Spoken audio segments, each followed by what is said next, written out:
अस्सलाम वालेकुम फ्रेंड्स, कैसे हैं आप सब। मैं होप करती हूँ कि आप सब ठीक ठाक होंगे और अपनी गार्डनिंग को एंजॉय कर रहे होंगे।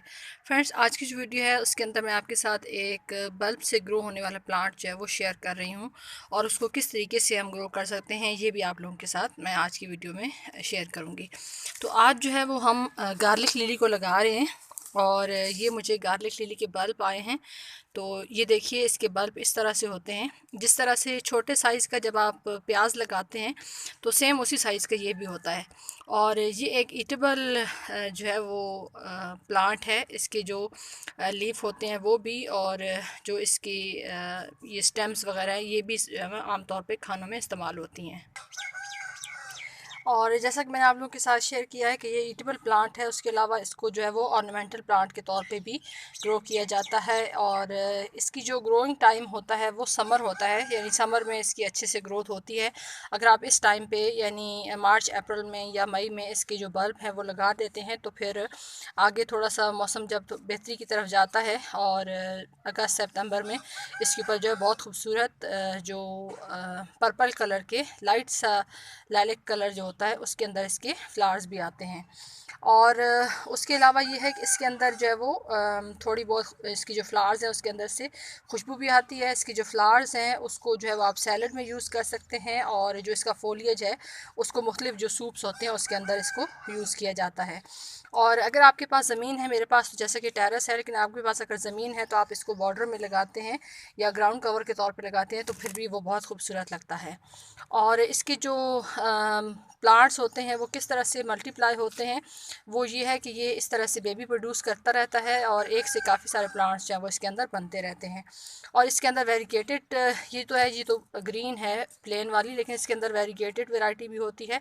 और लेकिन ये है कि वेरीगेटेड का लीफ और उसका जो वेरीगेटेड के लीफ तो चेंज होते हैं, लेकिन उसका फ्लावर जो है वो बिल्कुल जैसे ये प्लेन गार्लिक लिली होता है इसी तरीके से उसका भी होता है।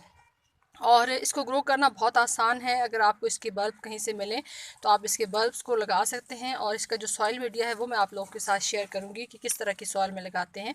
तो इसको सैंडी वेल ड्रेन सॉइल के अंदर लगाते हैं जिसके अंदर रेत का रेशो जो है वो ज़्यादा हो, क्योंकि ये बल्बी प्लांट्स होते हैं, बल्ब से ग्रो होने वाले प्लांट्स होते हैं। तो अगर आप इसको चिकनी मिट्टी के अंदर ग्रो करेंगे तो फिर ये है कि इसके बल्ब से नीचे से गलना स्टार्ट हो जाएंगे और इसकी जो ग्रोथ है वो ख़त्म हो जाएगी। तो ये मैंने इसके लिए सैंडी सॉइल का इंतखाब किया है। हमारे यहाँ की सॉइल नेचुरली सैंडी है, लेकिन यह है कि मैं कोशिश करती हूँ कि अगर कभी कभार नर्सरी से जो मिट्टी आ जाती है वो अगर चिकनी हो तो उसके अंदर फिर ये है कि मैं थोड़ा सा जो कंस्ट्रक्शन में यूज़ होती है रेत वो मैं इस्तेमाल कर लेती हूँ और ये अच्छे से वेल ड्रेन सॉइल बन जाती है। अच्छा, सिर्फ ये इसके अंदर वेल ड्रेन सॉइल के अंदर ये सिर्फ ऐड नहीं किया मैंने, बल्कि ये है कि मेरे पास माशाल्लाह से काफ़ी सारे लीफ थे। तो इसकी जो है वो 3 पार्ट मैंने इसके अंदर लीफ डाले हैं, क्योंकि मेरा जो एक्सपीरियंस है वो ये है कि सकुलेंट्स के लिए और ख़ास तौर पे बल्ब से ग्रो होने वाले प्लांट्स जो हैं उनके लिए अगर आप ज़्यादा प्रेफर करें तो आप जो है वो लीफ ज़्यादा ऐड करें सॉइल के अंदर। तो ये है कि जब ये प्लांट्स की रूट्स नीचे जाती हैं लीफ तक तो ये है कि एक इनको वेल ड्रेन अच्छी और फर्टिलाइज़र के रूप में भी लीफ जो है वो इनको मिलती रहती है, ताकत मिलती रहती है, तो ये अच्छे से ग्रो होते हैं।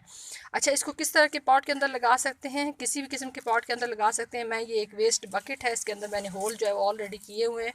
इसमें मेरा पहले से एक और प्लांट चल रहा था, तो अब उसका सीज़न ख़त्म हुआ है, तो अब उसको अंदर मैंने ये डाल के पहले लीफ डाले हैं फिर सॉइल डाल के लगा दिया है। तो इसके कितने प्लांट्स मैं इसके अंदर लगाऊंगी? ये 3 बल्ब हैं और ये तीनों मैं इसके अंदर लगाऊंगी ताकि ये अच्छे से हमारे ग्रो हो जाएं। और थोड़ा सा आपने ये ख्याल रखना है कि इसको ऐसे पॉट के अंदर लगाना है कि जिसमें थोड़ा सा स्पेस जो है वो ज़्यादा रहे, क्या ताकि आगे जब ये मल्टीप्लाई हों या बेबी प्रोड्यूस करें तो फिर ये है कि आपको इसकी ग्रोथ जो है वो अच्छे से होती रहे और साथ साथ इसको स्पेस मिलती रहे कि मज़ीद मल्टीप्लाई होने के लिए भी। ये देखिए, तो ये 3 मैंने इसके अंदर लगा दिए हैं। और इसको अभी आपने रखना सेमी शेड के अंदर है, क्योंकि वैसे भी आप धूपें जो है बहुत ज़्यादा गर्म दिन के टाइम पे मौसम होता है, तो अगर आप इसको फुल धूप के अंदर रखेंगे तो फिर ये है कि इसका जो फोलियज है वो सारा ख़राब हो जाएगा। ये तो अभी थोड़ा सा क्योंकि ये आया है कोरियर से तो थोड़ा सा अभी ये स्ट्रेस में है, लेकिन ये है कि 2-3 दिन के बाद ये बिल्कुल सेट हो जाएगा। पानी मैं इसको भी दे दूँगी और उसके बाद ज़रूरत भर का पानी देना है इसको, बहुत ज़्यादा ओवर वाटरिंग नहीं करनी, क्योंकि ये बल्ब से ग्रो होने वाले प्लांट्स हैं तो इनको ओवर वाटरिंग की ज़रूरत नहीं होती। तो आई होप कि ये जो चीज़ मैंने आप लोगों के साथ शेयर की है ये आपके लिए हेल्पफुल साबित होगी। अगर आपको भी कहीं से इसके बल्ब जो हैं वो ऑनलाइन भी ये सेल वगैरह होते रहते हैं, तो अगर आपको कहीं से इसके बल्ब मिलें तो लगा दें। आपके जो सूप्स या मुख्तलिफ़ जो रेसिपीज़ होती है उसके अंदर भी ये शामिल होता रहेगा, और आपकी जो गार्डन है उसके अंदर इसके फ्लावर्स जो हैं वो खूबसूरती भी बनाते रहेंगे। तो अब इसका अपडेट साथ साथ मैं शेयर करती रहूँगी। जब इंशाल्लाह इसके ऊपर फ्लावरिंग हुई तो वो भी आप लोगों के साथ मैं वीडियो में शेयर करूँगी। वीडियो देखने का बहुत बहुत शुक्रिया। अपना ख्याल रखिएगा। अल्लाह हाफ़िज़।